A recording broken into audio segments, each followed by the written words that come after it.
आज एकै दिन अहिलेसम्मकै धेरै 1911 जनामा कोरोना संक्रमण पुष्टि मृत्यु हुनेको संख्या 500 नाग्यो। आजदेखि यी ठाउँमा सहुलियत पसल खुल्दै सोचेभन्दा सस्तो मूल्यमा किनबेच हुँदै यातायात खुल्ने, मदिरा पसल खुल्ने अनि विद्यालय मात्र किन बन्द गर्ने?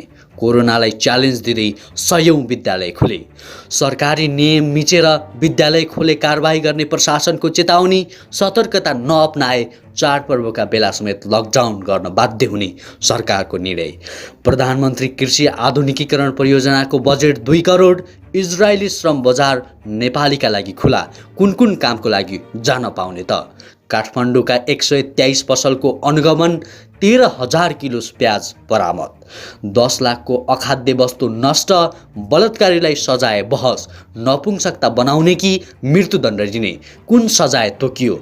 यो सँगै अन्य महत्त्वपूर्ण जानकारी त छँदैछन्। दर्शकवृन्द नमस्कार, युट्युब च्यानल इन्फो खबरमा तपाईँलाई हार्दिक स्वागत छ। म सन्तोष कठायत आज पनि महत्त्वपूर्ण सूचना तथा समाचारको साथमा उपस्थित भइसकेको छु। पुरा भिडियो हेर्न र हाम्रो भिडियोलाई लाइक, कमेन्ट र शेयर गर्न नबिर्सिनुहोला। दर्शकवृन्द सुरुमा जानकारी गराउँ कोरोनाको पछिल्लो अपडेट।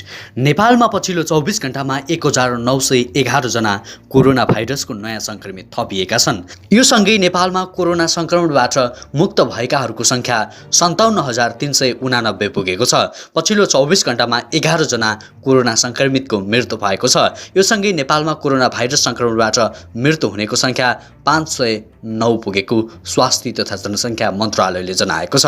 नेपालमा आज थपिएका 1911 सहित 21,830 जना कोरोना भाइरसको सक्रिय संक्रमित रहेका छन्। आज काठमाडौँ उपत्यकामा मात्र 943 जना नयाँ संक्रमित थपिएका छन्। यी मध्ये काठमाडौँ जिल्लामा मात्र 817, ललितपुरमा 68 र भक्तपुरमा 58 जना नयाँ संक्रमित थपिएका छन्। यसैगरी भाइरोलोजिस्ट डाक्टर लुना भट्ट शर्माका अनुसार कागजको नोटमा 4 दिनसम्म र सिक्का अथवा धातुमा 7 दिनसम्म कोरोना भाइरस बाँच्न सक्ने देखिएको छ। कागजको नोटमा 4 दिनसम्म, सिक्का अथवा धातुमा र सर्जिकल मास्कको बाहिरी सतहमा 7 दिनसम्म कोरोना भाइरस जीवित नै रहन सक्ने अध्ययनले देखाएका छन्। यसैगरी केही महिना अगाडि प्रतिष्ठित जर्नल ल्याब्सिनमा पनि विभिन्न वस्तुमा कोरोना भाइरस जीवित रहन सक्ने समयबारे अनुसन्धानको नतिजा प्रकाशित भएको थियो। यद्यपि ती वस्तुमा कोरोना भाइरसको जीवनकाल, तापक्रम र आर्द्रता जस्ता विभिन्न कुराहरूमा निर्भर हुने उल्लेख गरिएको छ। दर्शकवृन्द त्यसैगरी विद्यालय सम्बन्धी महत्त्वपूर्ण जानकारी। संक्रमण नभएको भनेर यातायात खुल्ने, मदिरा पसल खुल्ने अनि विद्यालय मात्रै किन बन्द गर्ने? सामाजिक दूरी, मास्क, सेनिटाइजर अनिवार्य प्रयोग गरेर पालै पालो आउने गरी विद्यालय सञ्चालन हुन थालेका छन्। मन्त्री परिषदको निर्णय विपरीत आफू खुसी विद्यालय सञ्चालन गर्न थालिएपछि प्रशासनले त्यस्ता गतिविधि रोक्न चेतावनी दिएको छ। जिल्ला प्रशासन कार्यालय काठमाडौँले सम्पूर्ण स्थानीय तहलाई पत्राचार गरेर सरकारी निर्णयको पूर्ण पालना गर्न समेत सचेत गराएको हो। काठमाडौँका प्रमुख जिल्ला अधिकारी जनकराज दाहालले अनावश्यक भिडभाड गर्न, स्कुल कलेज सहित मनोरञ्जनका क्षेत्रहरूलाई सरकारले अझै बन्देज गरेको जनाउँदै निर्णय कार्यान्वयन गर्न परिपत्र गरिएको अनलाइन खबरलाई बताए। महामारी बढिरहेको अवस्थामा विद्यालय सञ्चालन गरिन थालेपछि अभिभावकको पनि गुनासो आएको बताउँदै दाहालले सरकारले मापदण्ड पालना गरेर सञ्चालन गर्न दिने निर्णय गरेपछि मात्रै विद्यालय खोल्न आग्रह गरे। सरकारको निर्णय विरुद्ध कसैले जबरजस्ती गर्छ भने त्यो कारबाहीको विषय भएको दाहालले बताए। कसैले सरकारको निर्णय बर्खिलाप गरेर एकलौटी विद्यालय सञ्चालन गर्न खोज्छ भने त्यो दण्डनीय छ उनले भने। दाहालका अनुसार उपत्यकामा लागू गरिएको जोर बिजोर प्रणालीलाई पनि कडाइका साथ कार्यान्वयन गर्न ट्राफिक प्रहरी महाशाखा र प्रहरीलाई निर्देशन दिइएको छ। यस्तो महामारीको बेला लाखौं विद्यार्थीको भविष्य दाउमा लाउने हो कि विद्यालय आफै खोल्नु उचित हो? कृपया तपाईको विचार कमेन्ट गर्न नछुटाउनुहोला। त्यसैगरी अर्को महत्त्वपूर्ण समाचार।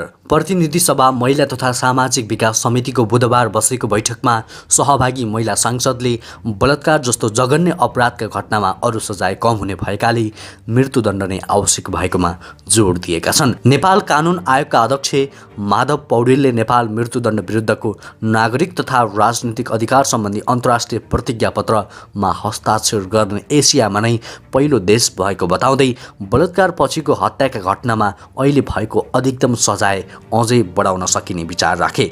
बलात्कारलाई नपुंसक बनाउने कानुन नेपालमा विक्रम सम्वत 12-13 देखि नै उन्मूलन भइसकेको पनि उनले जानकारी दिए। अहिले देशका अधिकांश ठाउँबाट बलात्कार जस्ता जघन्य अपराध बाहिर आइराखेका छन्। यो कुरा अहिले संसद भवनमा सम्म पुगिसकेको छ। यसबारे संसदबाट पनि सकारात्मक कुरा आएको छ। तपाईको अमूल्य विचार कमेन्ट गर्न नछुटाउनुहोला। आजदेखि काठमाडौँ उपत्यका लगायत देशभर सहुलियत मूल्य पसल सञ्चालन हुँदैछन्। सरकारले बिहिबारदेखि दशैं, तिहार र छठ लगायतका पर्वलाई लक्षित गरेर सहुलियत मूल्य पसल सञ्चालनमा ल्याएको हो। यस्ता सहुलियत मूल्य पसल काठमाडौँ उपत्यकामा 16 स्थानमा र देशका अरू मुख्य सहरमा गरी 65 वटा सहुलियत मूल्य पसल सञ्चालन हुनेछन्। उद्योग, वाणिज्य तथा आपूर्ति मन्त्रालयका अनुसार सहुलियत पसल आउँदो मङ्सिर 6 गतेसम्म सञ्चालन गरिनेछ। एकीकृत सहुलियत पसलमा चिनी, नुन, चामल, घिउ, दाल, गेडागुडी लगायत मासु समेत पाइनेछ। उद्योग, वाणिज्य तथा आपूर्ति मन्त्रालयका अनुसार उपत्यकामा सिंहदरबार, टेकु, कालीमाटी, कोटेश्वर, ललितपुर, भक्तपुर लगायतका 11 ठाउँमा सहुलियत मूल्य पसल सञ्चालन हुनेछन्। यसैगरी साल ट्रेनिङले काठमाडौँ उपत्यकामा 3 वटा घुम्तीसहित 11 वटा पसल सञ्चालन गर्नेछ भने उपत्यका बाहिर 24 वटा पसल सञ्चालन गर्नेछ। सरकारले हरेक वर्ष चाडबाडको समयमा उपभोक्तालाई थोरै भए पनि मूल्यमा राहत दिने उद्देश्यका साथ सहुलियत मूल्य पसल सञ्चालन गरेको हो। त्यसैगरी इजरायलको विशिष्ट श्रम बजारमा नेपाली कामदारको अस्थायी रोजगार सम्बन्धी सम्झौतामा हस्ताक्षर भएसँगै इजरायली श्रम बजार नेपाली युवाका लागि खुला भएको छ। नेपाल र इजरायल बीच इजरायली परराष्ट्र मन्त्रालयमा बुधबार रोजगारी सम्बन्धी सम्झौतामा हस्ताक्षर भएको छ। सम्झौतामा नेपालको तर्फबाट इजरायलका लागि नेपाली राजदूत डाक्टर अन्जान साक्के र इजरायलको तर्फबाट त्यहाँका परराष्ट्र मन्त्री गाबी आस्खेनाजीले हस्ताक्षर गर्नुभएको छ। यसले केयर गिभर, कृषि, होटेल र रेस्टुरेन्ट, निर्माण लगायतका क्षेत्रमा नेपालीलाई रोजगारीको अवसर दिलाउनेछ। यद्यपि प्रत्येक क्षेत्रका लागि इम्प्लिमेन्टेसन प्रोटोकलमा हस्ताक्षर गरेपछि मात्रै श्रमिक भर्नाको प्रक्रिया सुरु हुने त्यहाँ अवस्थित नेपाली दूतावासले जनाएको छ।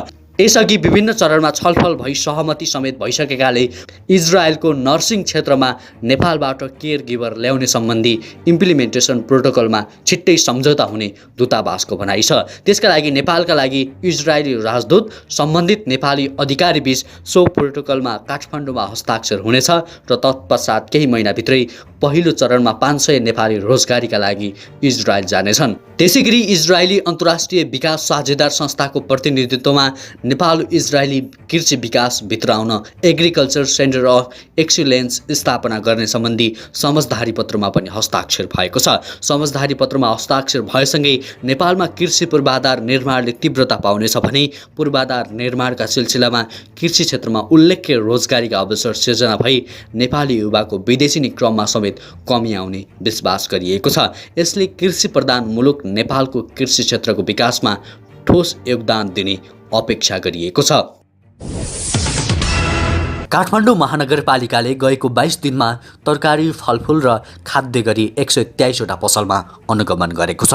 अनुगमन गरेका ठाउँहरूमध्ये 26 वटा पसललाई आर्थिक जरिवाना समेत गराएको छ। यसरी तिराइएको जरिवानाबाट 12,87,000 रुपैयाँ राजस्व सङ्कलन भएको छ। जरिवाना पर्नेले कम्तीमा 1,000 र बढीमा 2,55,000 रुपैयाँ तिरेका छन्। अनुगमनबाट प्राप्त उपलब्धिका विषयमा जानकारी गराउँदै उपप्रमुख एवं समितिकी संयोजक हरिप्रभा खड्की ट्रेस्टले भनिन्, कोरोनाका समयमा जनताहरू एकातिर आय स्रोत बिग्रिएर चिन्तित छन् भने अर्कोतिर चर्को मूल्य वृद्धिले समस्यामा छन्। हामी जनताका समस्यासँगै व्यापारीका समस्या पनि बुझ्दछौँ। प्रतिकूल समयमा पनि खाद्य वस्तुको आपूर्ति गर्नुभएको छ, यो ठुलो कुरा हो। तर यसकै नाममा कालोबजारी र ठगी गर्नु हुँदैन। महामारी छ भनेर जे गर्न पनि छुट कसैलाई छैन। काठमाडौँको जनजीवनलाई सहज बनाउन सन्तुलित बजार व्यवस्थापन जरुरी छ।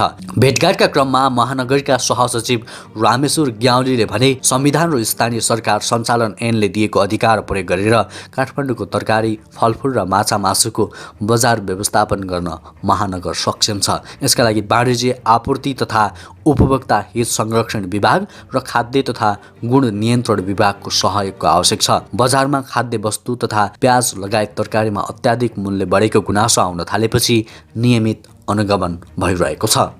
त्यसैगरी कृषि सम्बन्धी महत्त्वपूर्ण जानकारी। प्रधानमन्त्री कृषि आधुनिकीकरण परियोजना अन्तर्गत कार्यान्वयन इकाइको कार्यालय खोटाङले चालु आर्थिक वर्षमा रु 2 करोड 10 लाख बराबरको कृषि कार्यक्रम सञ्चालन गर्ने भएको छ।